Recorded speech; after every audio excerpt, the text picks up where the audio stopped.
अक्सर लोग मेरे पास आते हैं और मुझसे कहते हैं कि इंग्लिश को नेक्स्ट लेवल ले जाने के लिए कौन सी टेक्निक का इस्तेमाल करना पड़ेगा, क्या करें जिससे हमारी इंग्लिश बहुत ज़्यादा इम्प्रेसिव लगे।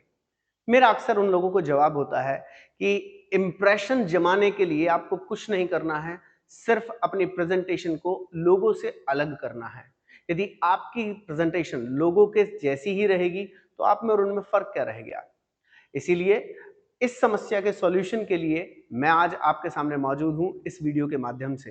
Hello, my name is Pravesh Baluja, N instructor, a trainer, a coach for spoken English. Today we'll be discussing a very good topic on well-beings। अक्सर हम लोग लोगों से हालचाल पूछते हैं। जब अपनी भाषा की शुरुआत करते हैं, कॉन्वर्सेशन को स्टार्ट करते हैं, तो कॉन्वर्सेशन को स्टार्ट करने के लिए हम अक्सर उन्हीं कन्वेंशनल चीज़ों का इस्तेमाल करते हैं। हम अक्सर लोगों से वो पुराने तरीके, वो दकियानूसी तरीके जो लंबे समय से चले आ रहे हैं, उन्हीं का यूज़ करते हैं।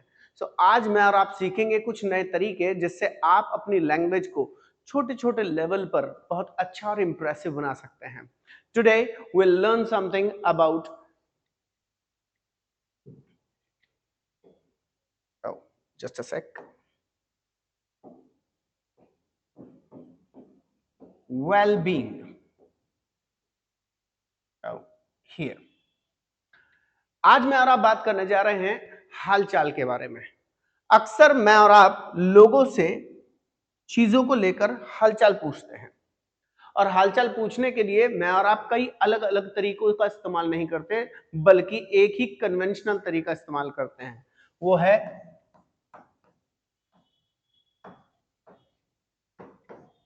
ये जी, हाउ आर यू। मेरा ऐसा अक्सर मानना है कि इंग्लिश आपकी तब तक ठीक नहीं हो सकती है जब तक आपके प्रोनाउंसिएशंस ठीक ना हो। क्या आप जानते हैं, बहुत सारे लोग इसे बहुत गलत बोलते हैं। इंग्लिश में प्रोनाउंसिएशन सबसे अहम रोल निभाती है अगर हम लैंग्वेज की बात करें तो, और अगर हम लिखने की बात करें तो स्पेलिंग्स बहुत अहम रोल अदा करती हैं। लेकिन चूंकि हम बात कर रहे हैं स्पोकन इंग्लिश के बारे में, तो मैं आप लोगों को एक सबसे बेहतरीन टिप्स देना चाहूंगा कि यदि आपके प्रोनाउंसिएशंस ठीक नहीं है, you can never ever speak good language. भाषा चाहे वो कोई भी हो, अगर आपके उच्चारण, अगर आपकी प्रोनाउंसिएशंस ठीक नहीं है, you can not become proficient into it. So today we are talking about, सबसे पहले तो इसे कृपया करके हाउ आर यू ना कहा करें। क्या आप जानते हैं, नेटिव स्पीकर्स ऑफ इंग्लिश कभी भी आर ठीक से नहीं बोलते हैं। इनफैक्ट मैं ये कहता हूं कि 80% अंग्रेजी में आर को बोला ही नहीं जाता है। आर 20% अक्सर बोलता है। कब बोलता है? जब आर से कोई शब्द शुरू हो रहा हो, या तो तब आर को प्रोनाउंस किया जाएगा, या फिर किसी शब्द के ठीक बाद में अगर आर आ रहा है तो र को प्रोनाउंस किया जाता है। For example, credit. यहां पर आप क्रेडिट बोल सकते हैं, र बोलेगा। रूम, रोज, रूड। लेकिन अगर हम बात करें बाकी के शब्दों के बारे में, या तो आर मध्य में आ रहा हो अथवा अंत में आ रहा हो, तो र को प्रोनाउंस नहीं किया जाएगा, इसे अप्रोनाउंस किया जाता है। For example, don't say doctor, से डॉक्टर। डोंट से डोर, से डो। डोंट से कंप्यूटर, से कंप्यूटर। सो अक्सर हमेशा याद रखिए, जब जब आप र को प्रोनाउंस करें, मध्य में आने वाला र और अंत में आने वाला र अ बोला जाता है। Is that clear my friends? So don't say how are you. Native speakers of English को आप कभी भी बोलते हुए नहीं पाएंगे हाउ आर यू। वो चीजों को खींच के नहीं बोलते हैं। अक्सर हम लोगों का सबसे बड़ा प्रॉब्लम यही है कि जब हम किसी और की लैंग्वेज सीखते हैं तो उस भाषा को खींचने की कोशिश करते हैं। अगर हम बात करें नेटिव स्पीकर्स ऑफ इंग्लिश की, वो हमेशा अगर हिंदी सीखेंगे तो वो हमारी भाषा को भी खींच के बोलते हैं। तुम कहां जा रहे हो, वो ऐसे बोलते हैं, जबकि हम ऐसे इस्तेमाल नहीं करते हैं। तो जब आप किताब में लिखी हुई हिंदी का इस्तेमाल उस तरह से नहीं करते हैं, तो किताब में लिखी हुई इंग्लिश को इस्तेमाल बोलने के सेंस में आप नहीं कर सकते हैं। There are certain pronunciation what we should use when we speak English. All right, so never call them it how are you, call it how are you. जी, इसका जो राइट प्रोनाउंसिएशन होगा वो मेरे हिसाब से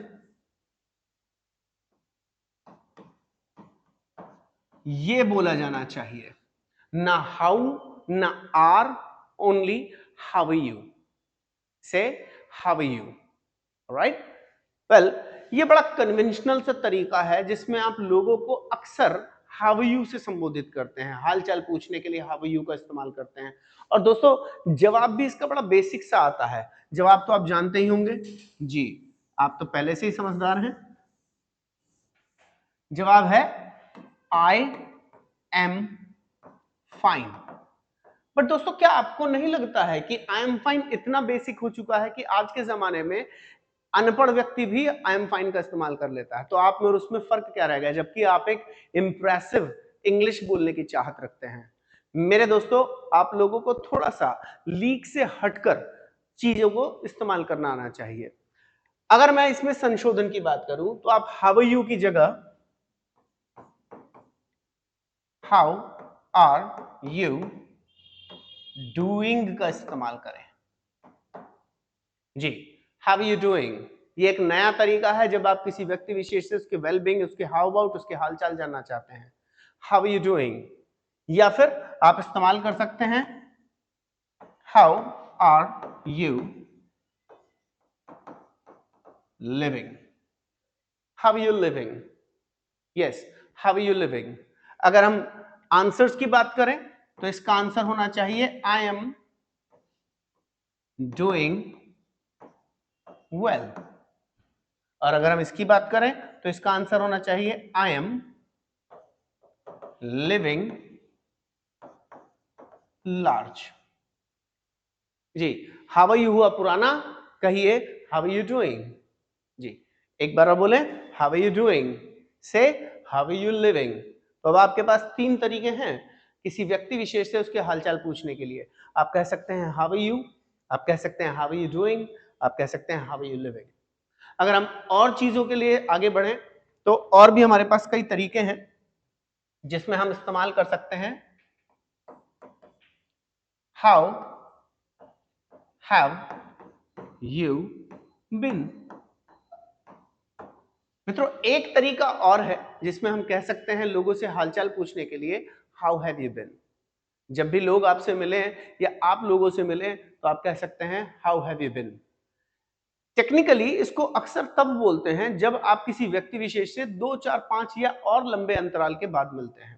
तो आप लोगों से कह सकते हैं how you have you been. Clear? एक और तरीका हमारे पास है, we can say how do you do. दोस्तों, हाउ डू यू डू भी एक तरीका नहीं कहूंगा मैं किसी को वेलबींग जानने का, परंतु हाउ डू यू डू एक फॉर्मल ग्रीटिंग है। ये अक्सर तब इस्तेमाल की जाती है जब जब आप किसी व्यक्ति विशेष से जीवन में पहली बार मिल रहे हैं। यस, अगर आप किसी व्यक्ति विशेष से जीवन में पहली बार मिल रहे हैं देन से हाउ डू यू डू। और अगर आप उस व्यक्ति विशेष से पहले मिल चुके हैं तो मत कहिए हाउ डू यू डू, कहिए how are you doing, how are you living, how are you, right. एक बात और आपके समक्ष यहां पर इसको मेंशन करना चाहूंगा, हाउ डू यू डू जीवन में किसी व्यक्ति विशेष से पहली बार मिलने पर तो कहा ही जाता है, साथ ही साथ the usual reply of how do you do is also how do you do. अगर कोई व्यक्ति आपसे कहे हाउ डू यू डू तो आंसर में आप उसे हाउ डू यू डू ही कहेंगे। Is that clear? That's very good. चलिए थोड़ा सा और आगे चलते हैं। अगर कोई व्यक्ति आपसे हाउ यू कहता है, तो आपके पास वही कन्वेंशनल, वही पुराना स्टाइल होता है कहने का, I am fine, I am fine, बहुत ज्यादा बेसिक है। लेकिन आप चाहें तो इसे कई अलग तरीकों से आंसर कर सकते हैं। आप कह सकते हैं I M, sorry, I am pretty well. Yes, you can say I am pretty well, या फिर I am pretty good। साथ ही साथ आप उसे धन्यवाद भी कर दीजिए। आज के जमाने में कोई व्यक्ति विशेष आपसे आपके हालचाल पूछ रहा है तो बड़ी बात है नहीं है, तो I am pretty good thanks, और साथ ही साथ उस व्यक्ति विशेष से भी पूछ लीजिए and you। तो प्रॉपर आंसर बनता है I am pretty good thanks and you, I am pretty well thanks and you। काफी पुराना हो गया है I am fine। इसके अलावा आप एक तरीका और इस्तेमाल कर सकते हैं, I am hale and hearty। जी दोस्तों, हेल एंड हार्टी एक ईडियम है। ये अक्सर तब इस्तेमाल किया जाता है जब आप स्वास्थ्यिक रूप से, स्वास्थ्यिक तौर पर बिल्कुल हट्टे कट्टे होते हैं। हष्ट पुष्ट व्यक्ति को, स्वस्थ व्यक्ति को, हट्टे कट्टे व्यक्ति को हेल एंड हार्टी कह दिया जाता है। So I am hale and hearty thanks and you, या फिर इसको भी आप रिप्लेस कर दीजिए, I am hale and hearty thanks what about you. जी हां, एक और नया तरीका है, आप कह सकते हैं I am hale and hearty thanks what about you. Actually hello and hearty अक्सर वो लोग बोल देते हैं जो 40 से ऊपर की उम्र के होते हैं, लेकिन आजकल ये फैशन में सबके लिए इस्तेमाल किया जा रहा है। ऑलराइट, तीसरे आंसर की तरफ चलते हैं, I am in the pink.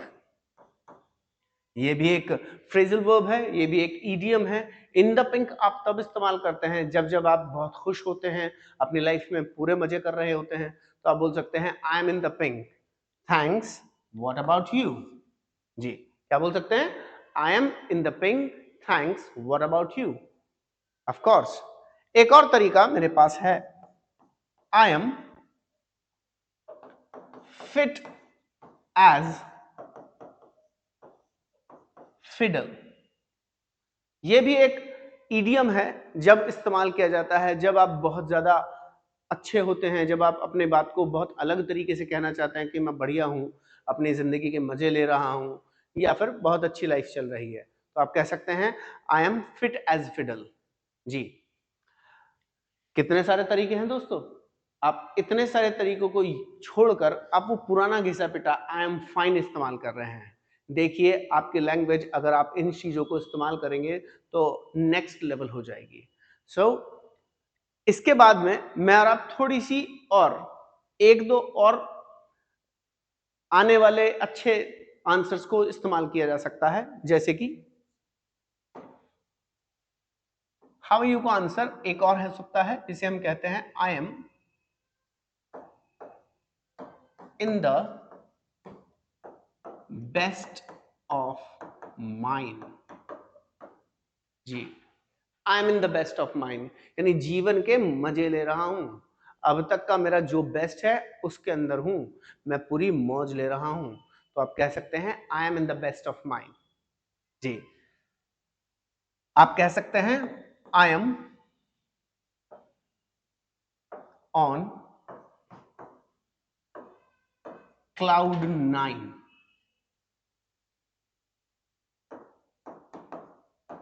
वैसे तो इंसान हिंदी में 7वें आसमान पर होता है, लेकिन अंग्रेजी में 2 आसमान और बढ़ा दिए जाते हैं। आई एम ऑन क्लाउड 9 का मतलब होता है मैं बहुत खुश हूं, बहुत ज्यादा इलेटेड फील कर रहा हूं, बहुत प्रसन्नचित्त हूं, पूरे मजे में हूं। तो आप कह सकते हैं I M on cloud 9। I hope video को ज्यादा बड़ी ना करते हुए आप लोगों को ये जो जानकारी है, उम्मीद करता हूं बहुत अच्छी लगी होगी।